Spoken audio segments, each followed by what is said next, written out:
विद्यार्थी मित्रांनो नमस्कार. मी सहाय्यक प्राध्यापक मिलिंद पाडेवार आपल्या ज्ञान मेंटर मिलिंद पाडेवार या यूट्यूब चॅनलमध्ये तुम्हा सर्वांचे पुन्हा एकदा स्वागत करतो. विद्यार्थी मित्रांनो आज पुन्हा एक नवीन आणि अतिशय महत्त्वाचा व्हिडिओ तुम्हा सर्वांसाठी घेऊन आलेलो आहे. जो व्हिडिओ आहे महाराष्ट्र राज्य पात्रता परीक्षा म्हणजेच महाराष्ट्र सेट परीक्षा 2024 संदर्भातला. हो मित्रांनो 7 एप्रिल 2024 रोजी महाराष्ट्र आणि गोवा या दोन्ही राज्यासाठी सावित्रीबाई फुले पुणे विद्यापीठाने महाराष्ट्र सेट परीक्षा 2024चं आयोजन केलं होतं. ही परीक्षा ऑफलाईन पद्धतीने विविध केंद्रांवर पार पडली. त्यानंतर सेट विभागाने जे टाइम टेबल दिलं होतं त्या टाइम टेबलनुसारच 1 मे 2024 रोजी ऑफिशियल आन्सर की पब्लिश केली. मित्रांनो ही आन्सर की तुम्ही चेक केली असेल. पेपर 1 आणि पेपर 2 मध्ये किती स्कोअर होत आहे याचा अंदाज तुम्हाला आलेला असेल. मागच्या कट ऑफचा जर तुम्ही अभ्यास केला तर तुम्हाला लक्षात येईल की तुमचा स्कोअर क्वालिफाय होण्यासारखा आहे की तुम्हाला पुढची तयारी पुन्हा करायची आहे. मित्रांनो मागचे जे कट ऑफ आहेत मग 2019 असेल, 20 असेल, 21, 22 आणि 23 तर ह्या परीक्षांचे कट ऑफ बघा.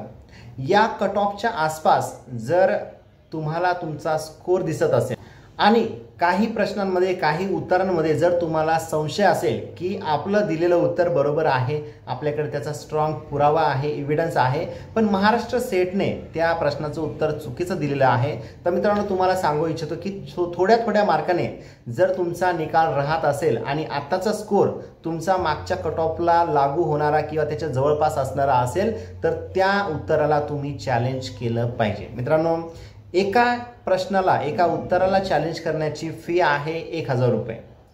जर तुमच्याकडे काही क्वेश्चन असतील, मल्टिपल क्वेश्चन असतील, समजा 4 असतील, 5 असतील, तर तुम्हाला त्याची फीज पे करावं लागेल. समजा 5 क्वेश्चन असतील तर 5000 रुपये. तुम्हाला एक सोपा पर्याय मी या ठिकाणी सांगतो की ज्या विद्यार्थ्यांना त्या उत्तरांबद्दल आक्षेप असेल, तक्रार असेल, तर अशा विद्यार्थ्यांनी, अशा मित्रांनी एकत्र येऊन चॅलेंज केलं पाहिजे. मग तुम्ही प्रश्न डिवाइड करा, वाटून घ्या आणि हे प्रश्न चॅलेंज करा, हे उत्तरं चॅलेंज करा, जेणेकरून तुम्हाला खर्च कमी येईल. म्हणजे 1 किंवा 2 क्वेश्चन तुमच्या वाट्याला येतील आणि 1000 किंवा 2000 रुपये तुम्हाला चार्ज जो आहे, जी फीज आहे ती तुम्हाला पे करावं लागेल. आणि प्रश्न जे आहे, उत्तरं जी आहे ही सगळे चॅलेंज होते. म्हणजे तुम्हाला ज्या क्वेश्चनला, ज्या उत्तराला तुमचा संशय आहे तर त्या प्रश्नसुद्धा चॅलेंज होतील. आणि जर तुमच्याकडे स्ट्रॉंग एव्हिडन्स असेल तर त्या एव्हिडन्सच्या बेसवर तुमचं उत्तर बरोबर येईल आणि सेट विभाग त्याचे जे मार्क आहेत ते तुम्हाला देऊ शकेल. विद्यार्थी मित्रांनो कट ऑफचा विषय आपण चर्चा करूया.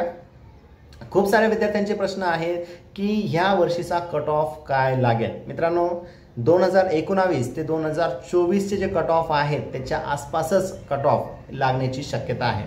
तुमचा जर स्कोअर 150 to 180, 90 पर्यंत जर आला असेल तर तुमचा रिझल्ट येण्याची शक्यता आहे. होप्स तुम्ही ठेवायला हरकत नाहीत. पण 150च्या आधीच तुमचा स्कोअर असेल तर थोडासा डाऊट आपल्याला याच्यामध्ये येऊ शकतो.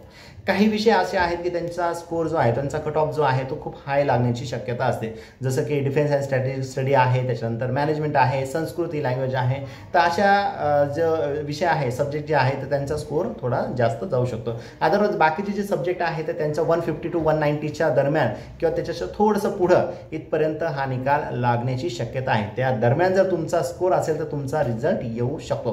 विद्यार्थी मित्रांनो याच्यामध्ये पासिंग क्रायटेरिया सेट पोर्टलने आधीच दिलेला आहे की जर तुम्ही ओपन कॅटेगरीचे विद्यार्थी असाल तर प्रायमरी स्टेज काय आहे क्वालिफाय होण्याची, तर ती आहे 40%. आणि जर तुम्ही रिझर्व्ह कॅटेगरीमधून बिलॉंग करत असाल, SC, ST, OBC किंवा अदर बॅकवर्ड जे क्लासेस आहेत तर तुम्हाला 35% हे मिनिमम क्वालिफाय पासिंग आहे. याच्या पुढे जाऊन तुमचा कट ऑफ लागतो, तुमचं मेरिट लागतं आणि त्या पद्धतीने जे विद्यार्थी त्या मेरिटमध्ये निघतात ते फायनल असिस्टंट प्रोफेसर या पोस्टसाठी एलिजिबल असतात किंवा ते क्वालिफाय होत असतात. तर मित्रांनो अशा पद्धतीने तुमचा स्कोअर काय आहे तो तुम्ही चेक करा.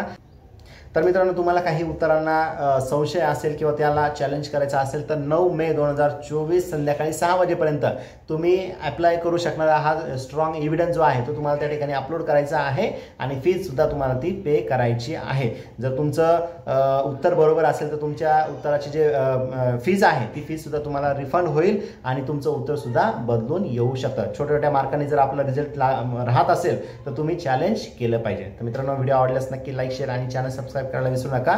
धन्यवाद.